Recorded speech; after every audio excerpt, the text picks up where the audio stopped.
Hi, and welcome to Stressed, the podcast to develop your stress resilience. Being ambitious and successful while living a happy life is possible. Learn how you can better cope with stress in day-to-day situations by applying tools and techniques that work for you. My name is Julia Arndt, and I'm extremely grateful that you decided to check out my podcast today. Let's get started. Hi, and welcome back to Stressed, the podcast to develop your stress resilience. My name is Julia Arndt, and I'm the host of this podcast, and I'm very excited that we are going to talk about a very important subject. And I'm sure that you're a little bit intrigued by today's podcast title, The Biggest Mistake You Make. I wanted to capture your attention because it's something that is really, really important to talk about. And working with my one-to-one clients, I am seeing them make the mistake all the time. So today we're going to talk about the biggest mistake you make when it comes to peak performance and stress management. But before we are jumping into today's podcast episode, I would love to just remind you that if you've been listening to this podcast for a while, you would do me a huge favor if you would head over to iTunes and leave me a 5-star rating and a review. I have a lot of podcast listeners at this point, and it's really exciting to see the numbers grow, and it's really exciting to see that I'm reaching more and more people with this really important topic. And I want to help more people. I want to really dive into all these different areas of our lives because I am absolutely convinced that it is so important to talk about how we as high achievers can keep that status. So if you have been listening to this podcast and you like the podcast, I would really appreciate it if you would head over to iTunes and leave a rating and a review. And I would also really appreciate it if you would share this podcast with other people, with people that are in the same boat as we all are, with people that you know are high achievers and should listen to this content in order to prevent burnout and exhaustion and overwhelm. So thank you already for that. I really appreciate you, and it really means a lot to me because I want to make sure to reach as many people as possible with this absolutely important topic. So let's jump into today's podcast topic, the biggest mistake you make. So something that I am always seeing my clients do wrong, and all of my clients, I have to mention here, are extremely amazing people. They are all very accomplished people. They are all very successful people that are usually in high executive positions in tech companies and consulting companies, in VC companies, startups, mid-sized tech companies, all different kinds of really amazing companies. But there's one mistake they all make, and it's really shocking, and at the same time it's something very simple. The biggest mistake they make, and here it comes, is that they are not taking time for themselves anymore. Let's talk about this and let's think about this for a second. They are not taking time for themselves. And I'm going to give you, of course, a couple of examples and insights on that as well, but think about that for yourself right now.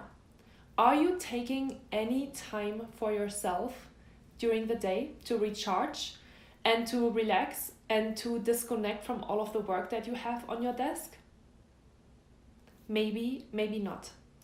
But this is really by far the biggest mistake I see people make. Because when we are not recharging, then we are starting to get burnt out and we are starting to feel overwhelmed and unfocused. And we are not as productive anymore as we would like to be. So I'm going to give you an example with one of my clients that I've been recently working with. And this is not a single case example. This is literally a conversation that I have with each and every single of my clients. I always ask them, what did you do for yourself today? And they always have to think about this question for a little bit. And then they tell me something, silly, like I went to the grocery store, I picked up my kid, I played with my kid for 15 minutes or 30 minutes before I had to bring them to bed. But those things don't really count. And oftentimes they don't even do that. Maybe they don't even have children yet. And what is really important for you to understand is that you need to recharge. You're recharging your computer, you're charging your phone, you're charging all these different devices that you're using on a day-to-day basis, but we have not learned how to recharge ourselves. And that is so crucial when we want to be high achievers, when we want to be productive and focused. So today I want to talk with you about why we are making this mistake and how we can move away from making this mistake all the time. Because at the end of the day, there are so many studies and so much research about how beneficial it is to take regular breaks. In fact, and I'm sure I have actually mentioned this study to you before, the 10% most productive employees take on average 17 minutes break after working for 52 minutes. So every time they have worked for 52 minutes, they are taking a 17-minute break to recharge and to disconnect. That is really powerful, right? Because if you think about it, they are spending 30% of their day in breaks. 30%. But they are the 10% most productive employees.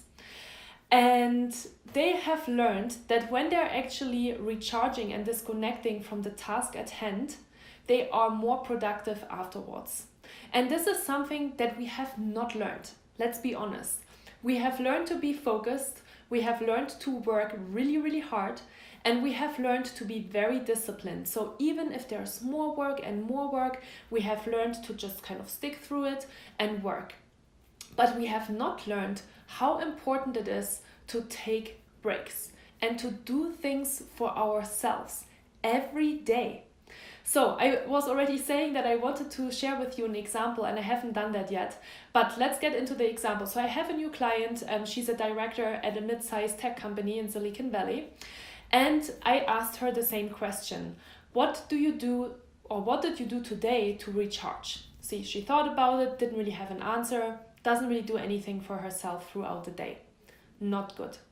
Then I also asked her, did you move today? Did you do anything to move your body, to get up from your desk, to get some fresh air, to go outside?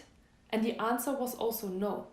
She only lives 1 mile away from work. 1 mile.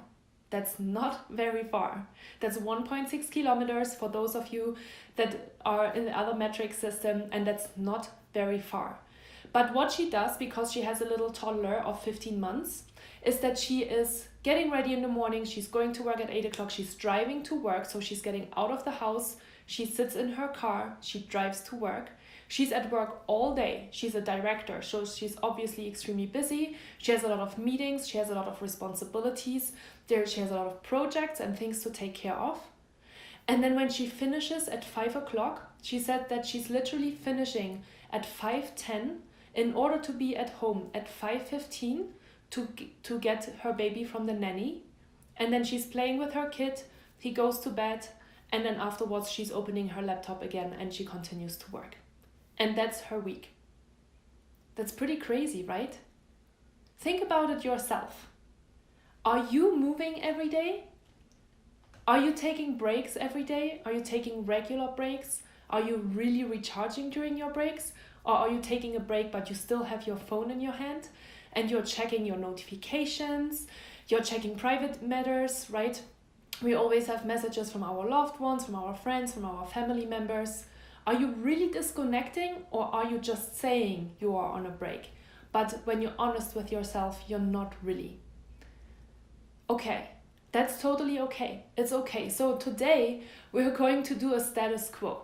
We're going to check in, and I'm checking in with you to see what are you doing for yourself on a daily basis. And second of all, how often do you move during the day? And this is something that I had to learn the very, very hard way as well, because we are all people that are probably at a desk most of the time during the day, and we are not really getting up to move our bodies, something that is extremely unhealthy. Even if you have a standing desk, no matter if you're sitting or standing is obviously better, but if you're standing and you're not moving, that is still not good. That's still no movement for your body. It's still being stagnant in one and the same kind of position. And I don't know if you knew that. Some of you that are following me on Instagram, they might have read that story before and heard about this story, but I've had really bad back pain over the last 5 months. Really bad. And I've always been an extremely healthy and active person. So let me talk a little bit about this. I did a gym instructor certification in 2012, and when I did that gym instructor certification, I really started to get into lifting weights. I lifted weights 5 to 6 times during the week. I really loved it. I enjoyed it. I thought it was really interesting and fascinating to see my body change, and it felt really good after a long day at work, right? I always worked out at the end of the day, and that was great. And then I started to move to the US, and then I also started to commute to Lake Tahoe on a regular basis, and I just didn't have enough time for myself anymore. I felt like there were too many things on my calendar, there was too much to do, and I needed to make some time somewhere, right? So what did I do? I started to cut my gym sessions. The gym sessions that I loved so much and that helped me feel recharged so much, I skipped them. Because the very first thing that we do when we're starting to get too busy is that we cut our own time, which is the biggest mistake that we can do. This is the biggest mistake. Like I'm talking about a few big mistakes today, but really the biggest mistake is that we're stopping to take care of ourselves because we think we don't have time for it. And so I stopped working out, as I mentioned, and I live in Lake Tahoe. Obviously it's a very active outdoorsy place, so I still did a little bit. I didn't fully completely disconnect from my physical health because I always knew it was important. I also got a lot into yoga, and so I did a lot of yoga courses during the weekend, which was great. But at the end of the day, I still sat probably 50 hours per week on my desk, and I sat around 10 hours per week in my car as well to do the commute. That's a lot of time sitting. And so I started to feel tight, around my hips, my back. I started to have some issues, but it just kind of aggravated and aggravated. It's very similar actually to burnout, because this is something that is happening over a long period of time. It's not something that happens in a week or two. It happens over 2 years or 3 years or 4 years or 5 years. If you're feeling great today, then stay that way. Keep it that way. Don't stop to take care of yourself. This is really, really important. And you might think right now, for those of you that are taking care of themselves at the moment, that this is not a really relevant episode for you. But it really is. Because we always think that we are fine, but when we are not creating awareness around these things, we can really quickly drop those things when we are starting to get busy and we find ourselves back in having a burnout or having any other physical issues. So, back pain. I was talking about that story. But what basically happened was that like I mentioned, I aggravated my lower back more and more. I had more and more pain. I felt uncomfortable. On my 30th birthday, was it my 30th? I think it was my 32nd birthday. I woke up in the morning and I couldn't move. My back was so tight and so stiff that I couldn't move, and it was terrible. And I was like, oh my God, I'm only 32 years old. I've been always a really active and healthy person, and here I am. I have to roll over in my bed and be like an old hunched over woman getting out of my bed because I can't move. This is really scary, and it's real. We are all, I'm sure, if you're thinking about it, no matter if it is back pain or any other issue that you might be experiencing physically, this is something real. And if we are not listening to our signals of our body, and if we're not paying attention to the symptoms, it will just get worse. So it got worse for me. I literally had to go through this period even more so. My back got better after this, of course. I worked out. I had always these bursts of I'm working out, I'm active and healthy, and then things started to get too busy, and then I just dropped my own workout time again. I couldn't really find a regular gym or workout routine anymore. I was just finishing my corporate job and starting my own business, a very busy and stressful endeavor, and I just told myself I don't have time to work out right now. I just don't have time. And so towards summer last year, so summer 2019, I started to be really bad again. I had so much back pain and I couldn't really move. I was really uncomfortable. I was traveling a lot as well, sitting on airplanes with back pain, worst thing ever. And so I was starting to see therapists, a massage therapist, physical therapists. I even went to see a doctor, a sports doctor, to check out my back and to do x-rays. I spent a lot of money as well because I was really worried, and I told myself I'm only 33 years old and I'm experiencing already all of these different signs, and it sucks. So finally, long story short, kind of just about to finish that story, because I'm sure that you are very curious to hear about how I figured it out, was that I went to a physical therapist and she realized that my back pain was just a symptom of something else that was going on in my body. It was actually my psoas muscle, which is a deep-rooted core muscle that lies behind your core, is attached to your spine, but also goes over your hip and attaches basically your core to your thigh, to your quadriceps. And that's super nerdy, but I really think it's very interesting, these kind of things. But why did that muscle get so tight? Because I was sitting all the time and I was not moving enough. So as soon as she released that muscle, I was fine. After 5 months of back pain, feeling extremely uncomfortable, not being able to sleep at night because of the pain, taking painkillers, seeing different doctors, seeing different massage therapists, nobody knew what was going on with me. She released my psoas and I was fine. The next day, no more back pain. And it's been great ever since. And I've been going to her on a regular basis every 2 weeks. And I asked her, and I'm still working on it, right? Like, it's not like I'm healed. Like, my psoas muscle is still extremely tight because I'm sitting still a lot during the day. And, you know, we are talking a lot and she's really amazing.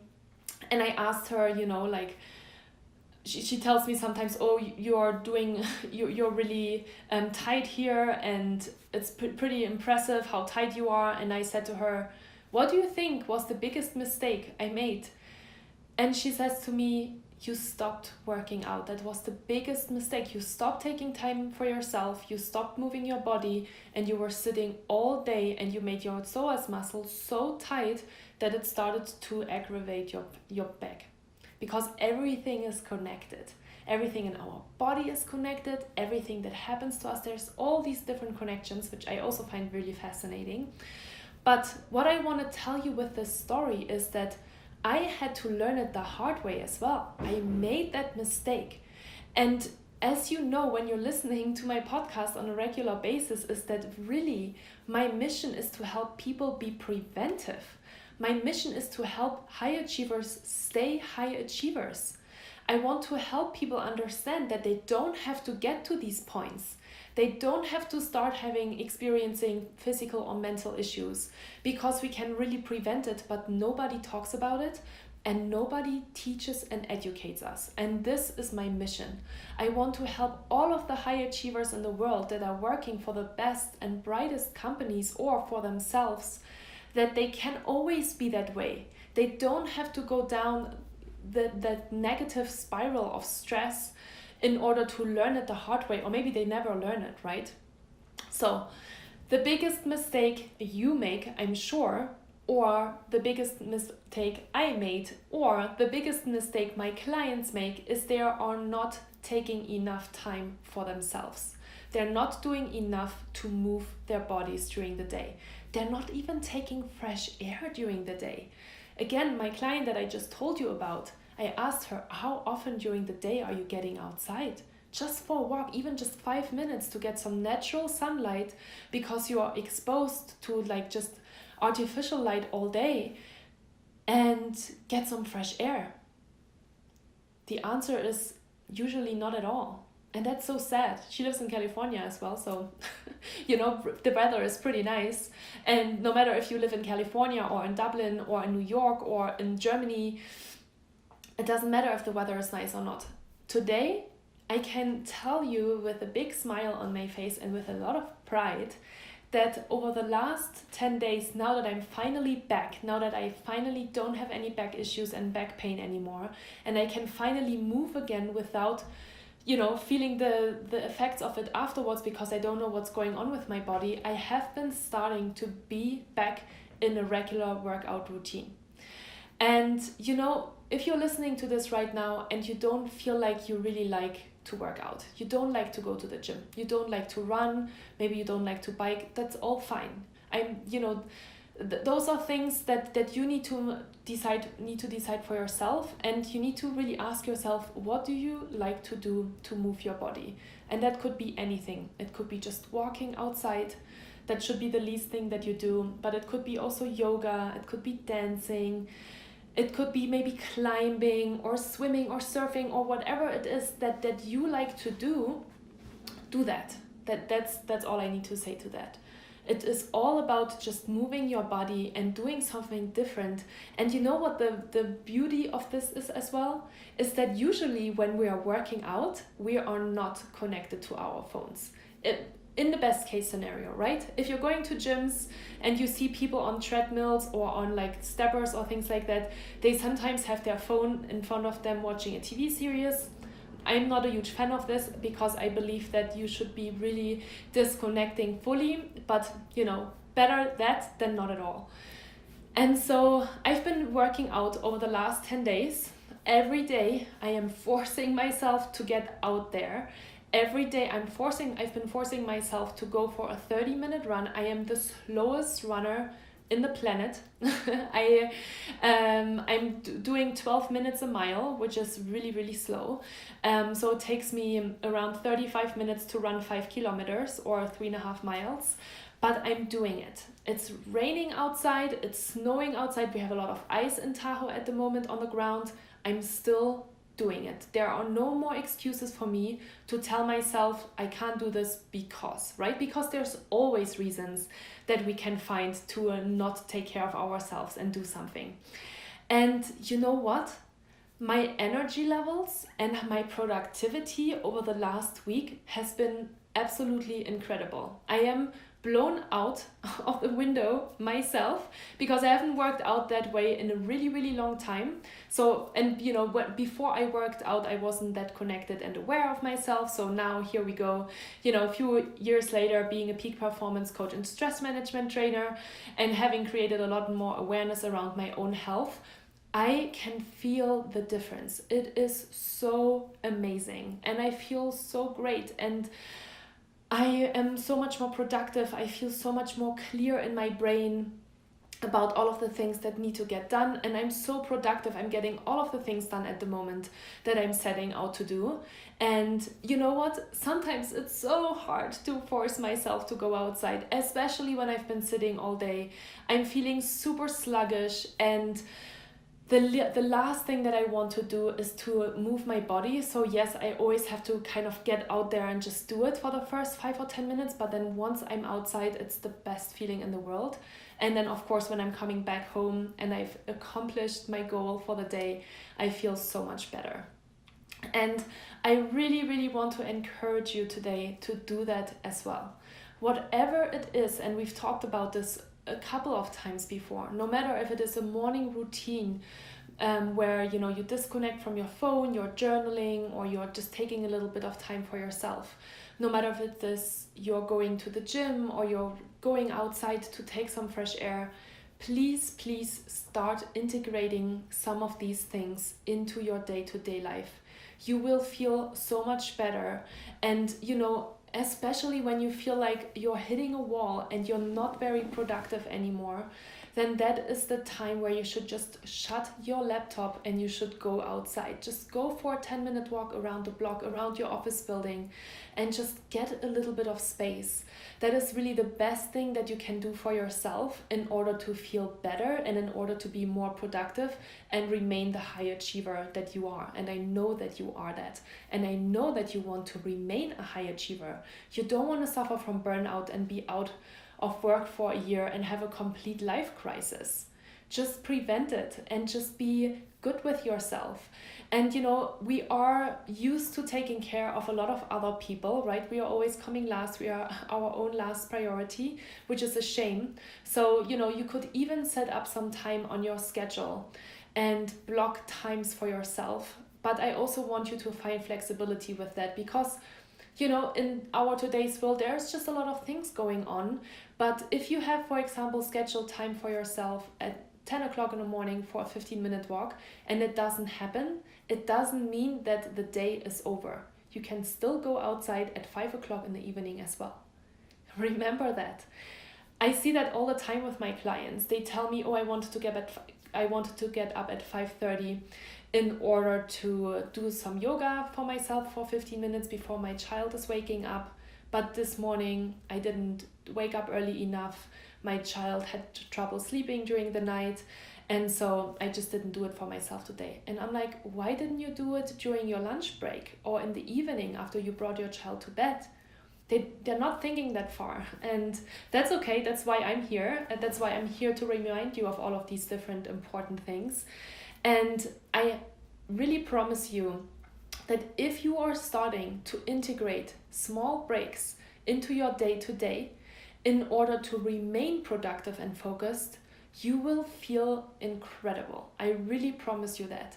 It will be really hard at the beginning because it is a new habit, and old habits are really hard to break. And I think there's a saying that goes like, old habits die hard, right? And that's really true, right? Like, even though I'm feeling already now the positive effects of it, I'm still like mentally push myself to get out there every day, because yes, I am sometimes really tired and I have a lot of things on my plate and I could just work non-stop. But I know that I will feel so much better, and that 1 hour or even just 30 minutes or even just 15 minutes that I invest in myself will come back to me 3 times or 4 times more powerful in the future, when I feel more productive and clear in my mind what needs to get done next. So I hope that was a really eye-opening episode for you. And if you need a little bit of inspiration, why don't you head over to my Instagram account at Blue Mountain Mindfulness, where I always post a couple of Insta stories every day about being outside. I have a calm moment of the day in order to help you relax a little bit. I show you a little bit of my beautiful hometown here in Lake Tahoe, and I hope to motivate you a little bit to get outside on a regular basis, and to share with you, of course, my daily struggles and challenges that I have as an aspiring entrepreneur and business owner. And I hope that this is helpful. A lot of people give me feedback that, they're feeling inspired and they're getting out there because of that. So if you need some inspiration, make sure that you follow me on my Instagram account. I'm also always posting every podcast episode there as well. And if you have any questions or any comments, I would really love to hear from you. It's a pleasure to interact with you. As you know, it's kind of weird to sit in front of the camera here at home and not know really who I'm talking to. So hearing from you is always a huge pleasure, because then I know that it's reaching someone and it's helpful and it's making an impact. So thank you so much for watching today's podcast episode, or thank you so much for listening let me do this again. So thank you so much for listening to today's podcast episode. I am so grateful that you are here. I'm so grateful that you know that you need to take your life into your own hands in order to be as productive and successful as you are, and to stay that way. So thank you so much for today. I am hearing you again next week at the same time and the same place. I have a really, really cool podcast guest next week, and I'm super excited to share that one with you. So talk to you soon. Good luck this week. Think of me a little bit every day when you are taking a break. And if you have any questions, feel free to reach out. With gratitude, Julia. If you enjoyed this episode, I would be extremely happy and grateful if you could leave me a comment and a 5-star rating. If you know someone who would benefit from the information I talked about today, please feel free to share it with them. no matter if it is your friends, your colleagues, and/or your family members. You will always find all links and a summary of the podcast in the show notes. It would be great if we could connect on Instagram or via email. You can find all details of how to find me in the show notes as well. In that way, you can also send me any questions that you might have. And as I mentioned, I also have a wonderful YouTube channel now where you can post comments and questions, so please reach out. I'm glad you're listening to this podcast. Thank you so much for your trust. With gratitude, Julia.